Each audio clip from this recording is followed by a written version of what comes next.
بسم اللہ الرحمن الرحیم۔ السلام علیکم ورحمۃ اللہ وبرکاتہ۔ دوستوں، میرے ناول ہم سفر میرے ہم نشین کی ایپیسوڈ نمبر 4 میں آپ کو خوش آمدید۔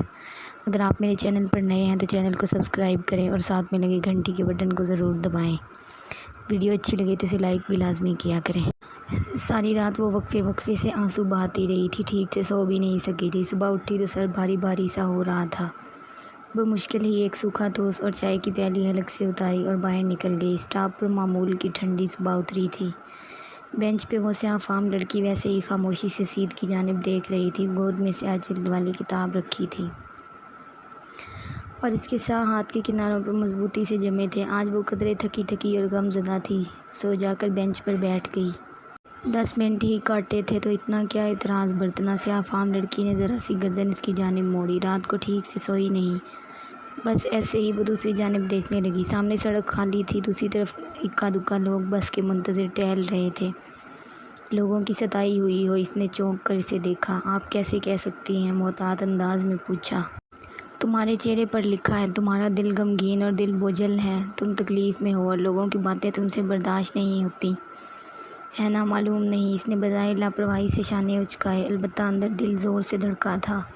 اور تم مستقبل کے لیے خوف زدہ اور ماضی کے بارے میں غمگین ہو۔ شاید اب کہ وہ واضح چونکی تھی، بے اختیار ہی لبوں سے پھسلا تھا۔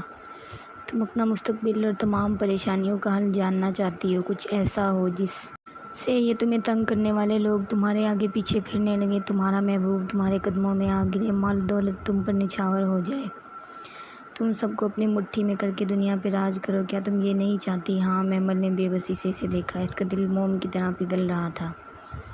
وہ سیاہ فام لڑکی اس کی ہر دکھتی رگ ہاتھ میں لے رہی تھی۔ میں یہی چاہتی ہوں، اور اگر میں تمہیں کچھ ایسا دوں تو کیا یہ کتاب؟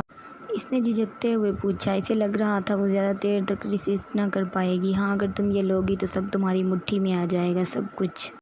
محمل متذبذب سی لب کچلنے لگی۔ اس لڑکی کی باتیں بہت پرفریب پرکشش تھیں۔ اسے لگا وہ جلد ہی پھسل جائے گی، بہک جائے گی۔ کیا یہ سب اتنا آسان ہے؟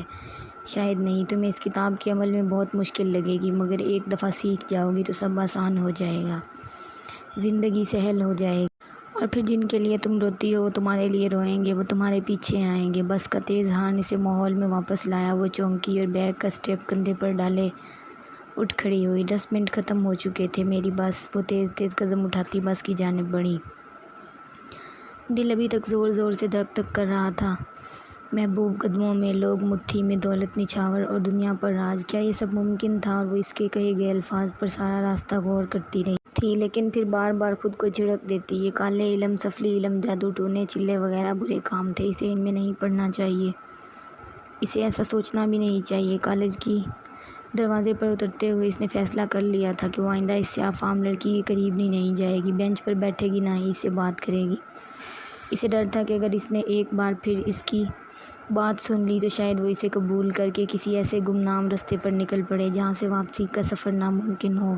اس دن سدرا کے رشتے کے لیے کچھ لوگ آ رہے تھے۔ یہ خبر مسرت نے اسے دی تھی تب جب گھر بھر کی صفائیاں اور لڑکیوں کی پھرتیاں دیکھ کر ماں کی طرف آئی، ورنہ پہلے جب بھی سپیر میں لاؤنج کا دروازہ آہستہ کھول کر آتی تو گھر میں سناٹا اور ویرانی چھائی ہوتی، اور آج لمبی سی سامیہ بانس کے جھاڑو سے چھت کے جالے صاف کر رہی تھی۔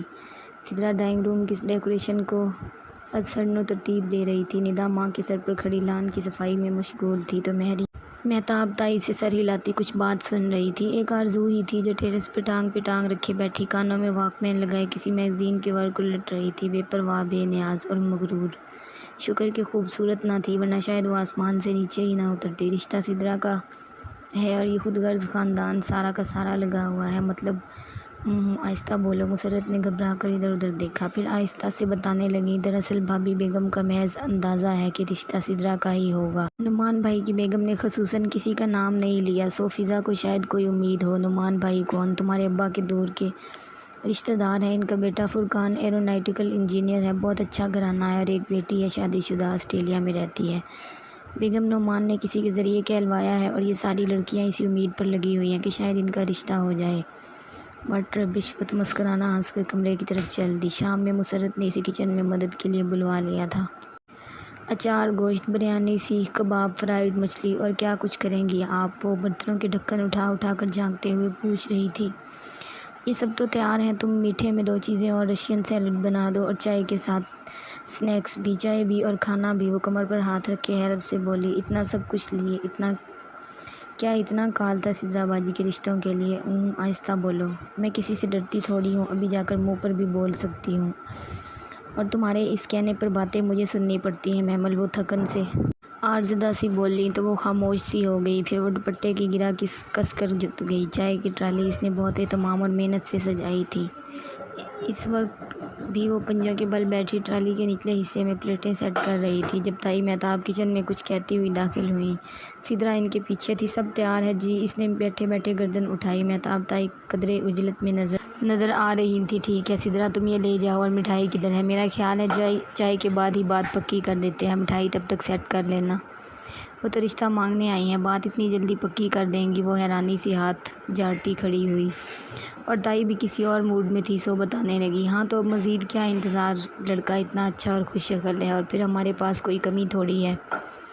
منگنی آرام سے 2 مہینے تک کریں گے، اور شادی 1.5 سال تک ایسی دھوم دھام سے شادی کروں سدرا کی کہ زمانہ دیکھے گا۔ ان کے انداز سے تکبر کی بو آ رہی تھی۔ ایک لمحے کو محمل کے دل میں آیا، نفیس سی وہ خاتون جو ڈرائنگ روم میں بیٹھی ہیں سدرا کو ناپسند کر کے چلی جائیں، اور تائی صدمے سے بیمار پڑ جائیں۔ آخر خود پر غاضب لوگ کسے پسند ہوتے ہیں؟ مگر شاید ادھر تو سب پلان ہی بن چکے تھے۔ سدرا نازک ہیل کی ٹک ٹک کرتی ٹرالی دھکیلتی ہوئی لے گئی، اور وہ خالی کچن میں خاموشی سے کرسی پر بیٹھ گئی۔ مسرت بھی مہمانوں کے پاس تھی، جانے کیسے تائی کو ان کے گھر کا فرد ہونے کا خیال آیا اور ان کو وہیں بٹھا دیا۔ ٹیشو محمل، ٹیشو! نائمہ چچی نے زور سے آواز لگائی تو وہ تیزی سے اٹھی، ٹیشو رکھنا بھول گئی تھی۔ اوف! یہ ٹیشو کا ڈبہ اٹھا کر بھاگ گئی اور بس لاؤنج میں شیشے کے سامنے رک کر لمحہ بھر کے لیے خود کو دیکھا۔ اونچی پونی سیاہ جینز، سفید کرتا اور گردن کے گرد مخصوص انداز میں لپٹا دوپٹہ جسے وہ بہت سے جوڑوں کے ساتھ چلاتی تھی، جو غالباً پچھلی سے پچھلی بقرہ عید پر بنوایا گیا تھا،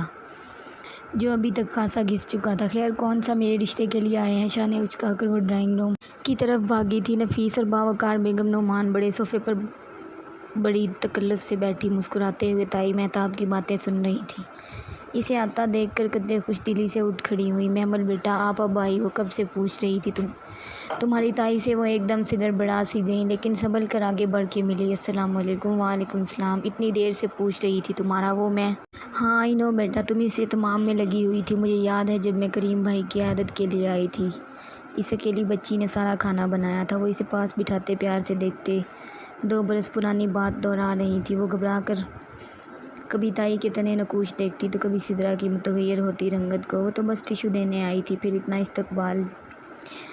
آپ یہ ڈرم سٹک لینا بھابھی، یہ تائی نے ان کا دھیان بٹانے کے لیے ارے یہ تو میری فیورٹ ہے محمل، تم نے بنائی ہے نا؟ مجھے یاد ہے تم نے اس دفعہ بھی کھانے میں یہ بنائی تھی، اور فری نے اسپیشلی تم سے ریسپی بھی لی تھی، اور اسے سمجھ میں نہیں آ رہا تھا وہ کیا کرے۔ بے بسی اور بے چارگی سے وہ سر ہلا پا رہی تھی۔ ادھر تائی مہتاب وہ پریشان ہو رہی تھی۔ یہی تو ہمیشہ سے ہوتا آ رہا تھا، سدرا کے رشتے کے لیے آنے والے ہر مہمان کو وہ مسرت اور محمل کی بنائی ہوئی چیزیں یہ میری سدرا نے بنائی ہیں کہہ کر پیش کرتی، مگر جانے کب وہ خاتون گھر کی ساری سنگن لے گئی تھی۔